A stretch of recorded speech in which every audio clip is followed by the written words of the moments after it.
my point is going to be about humane assessment, and I want to say that the way we approach maintenance today is wrong. But before I get into that, let me tell you a couple of words about me. So my name is Tudor Girba. I'm actually a Romanian, and I graduated here at this very university in 2001. And afterwards I got to go to Bern, and I did my PhD at the group of Oscar Nistras and Stefan Ducasse at the University of Bern, and then I remained as a postdoc. Now, are there any PhD students here in the room? Just so that you know, do you know what's the difference between a PhD and a postdoc? So at least the PhD is expected to produce a document.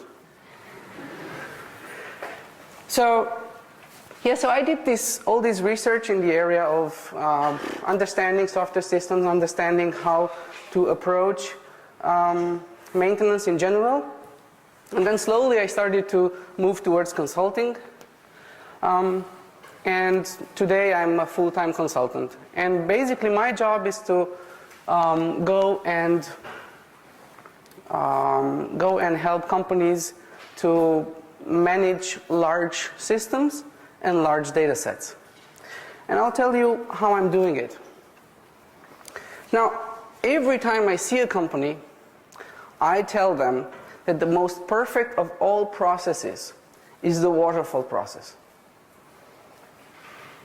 I'll say it again. The perfect process is the waterfall process. Think about it.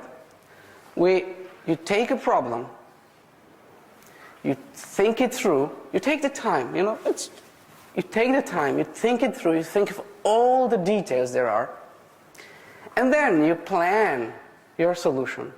Then you implement your solution. Then you deploy your solution, and then you don't even have to test. Because you've already thought of everything. Now, to me, this is the perfect process. It's not for us. It's not for us humans. Now, there are two reasons why these processes are not for us. One reason is that environments change, requirements change. Okay, we all know that.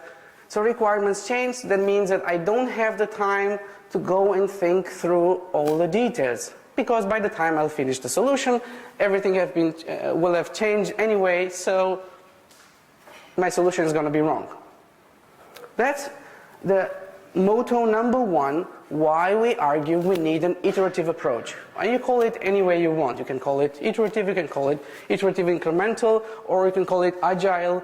It's all based on the same principle that things change and I have to go and adapt it. And I have to go and adapt to it. Now, but there is another reason why this waterfall process does not work. And this reason is that it does not matter how much time I have at hand.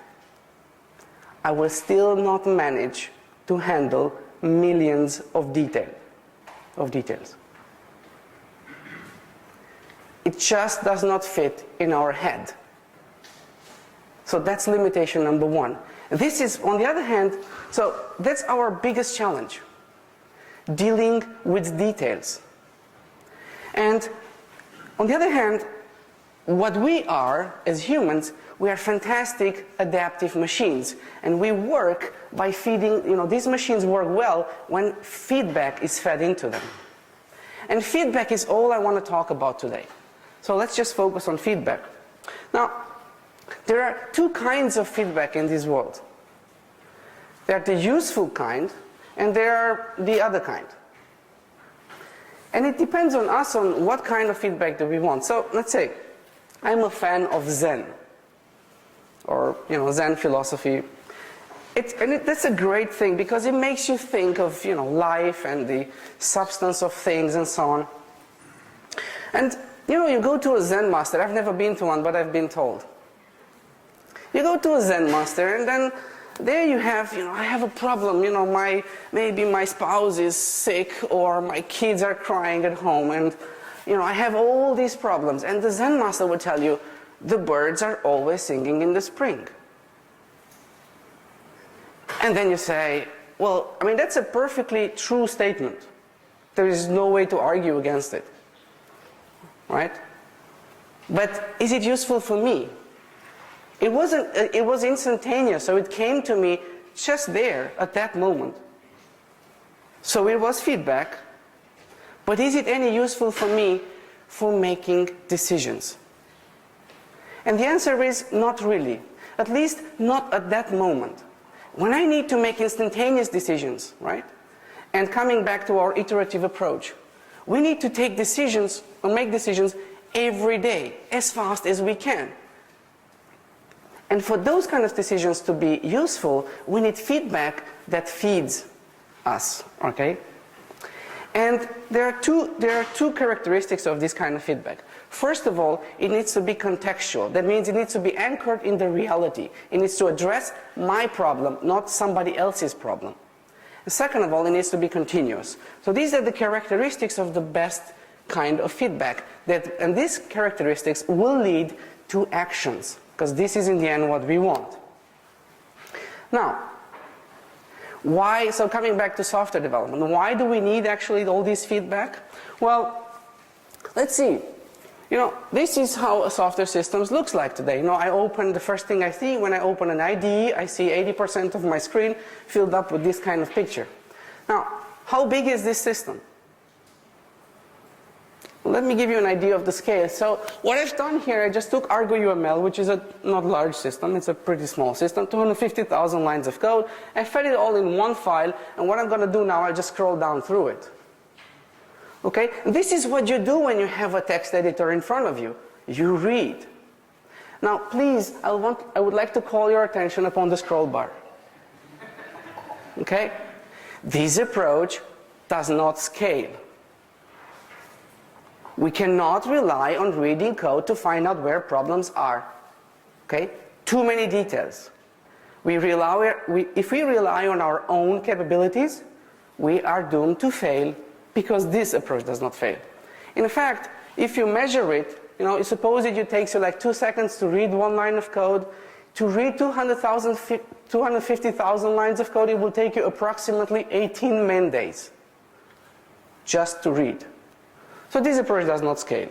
Now, the classic approach to this problem goes like this. So forward engineering is going from some sort of a high-level picture, high-level idea, and then the plan is built around it, and then a nice implementation goes with it. The problem is that everything happens at the code level, right? And at the end, we have a mess. Now, does this mean that this is badly implemented? No, it does not mean that it's badly implemented, but it does mean that it does not correspond to the plan that is typically hanging on the wall. I go and visit companies, and people are so proud of their original plan that they hang it on the wall. Now, the only problem is that you look at the color of the paper and it's yellowish. You're laughing, but this is typical business. Or if they don't have it on the wall because they are more digital, they have it in their repository, and you look at the date, it dates 7 years back. Or, if you're lucky, it dates 2 years back. So then we have the promise of reverse engineering. Reverse engineering is going from that mess and making us re-understand the system, right? And the promise there, let's take a look at this one closer. The promise there is that we buy a magic tool, we feed this mess into it, we press a magic button, and we get instantaneous knowledge. This is huge business. It is. It still is. The problem with this, it is not true.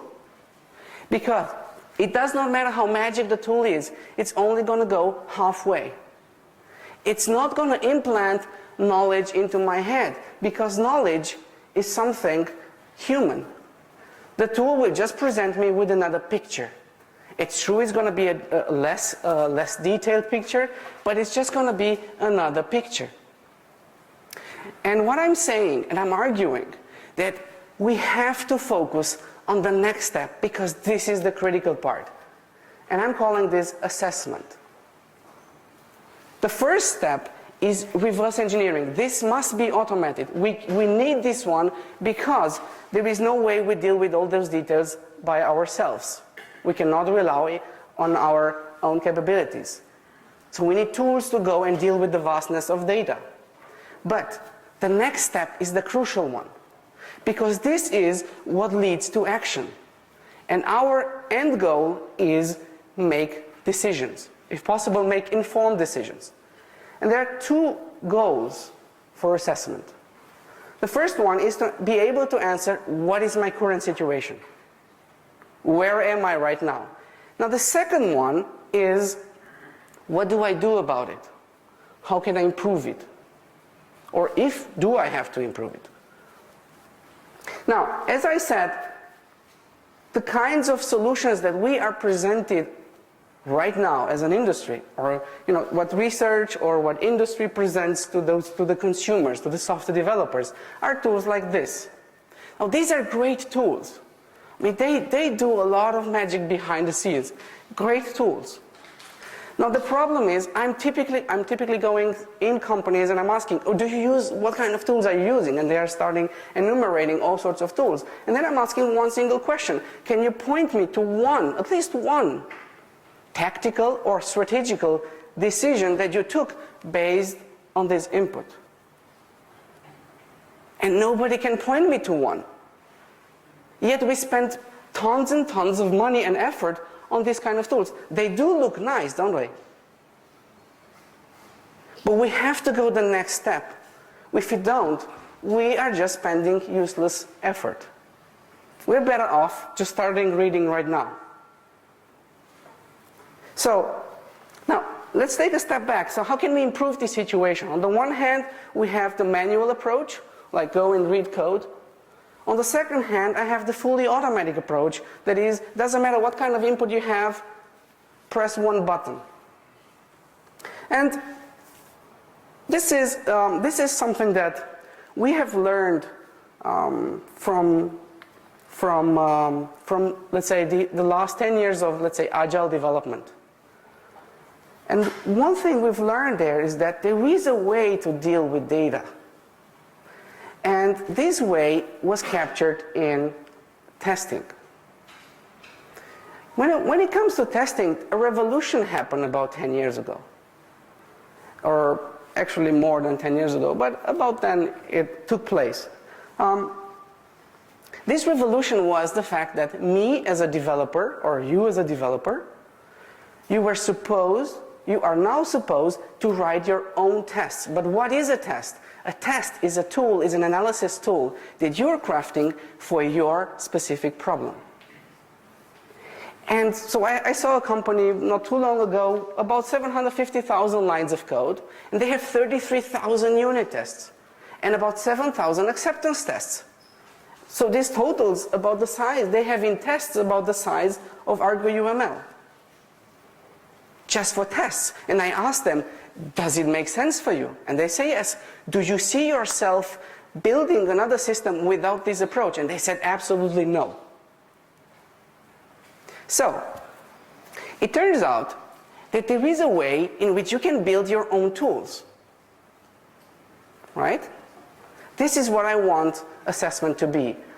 I want assessment to be a discipline of me or us learning to deal with data on a context-to-context basis, not in general, like we're trying to do right now.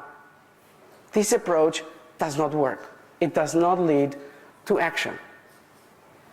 So, now let's take a look at the classic approach to deal with, when you have data. So first of all, you hypothesize, then you apply an analysis on it.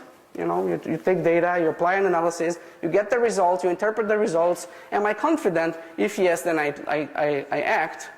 Am I not confident? No, then I hypothesize some more and I do another round. Okay, now, but the assumption here is that there exists at least one analysis for my problem. And this is totally wrong. There's so much context, there's so many details in software development that there is no one analysis available for your problem. There are kind of classes of techniques that might help, yes. There might be tools that might help, yes.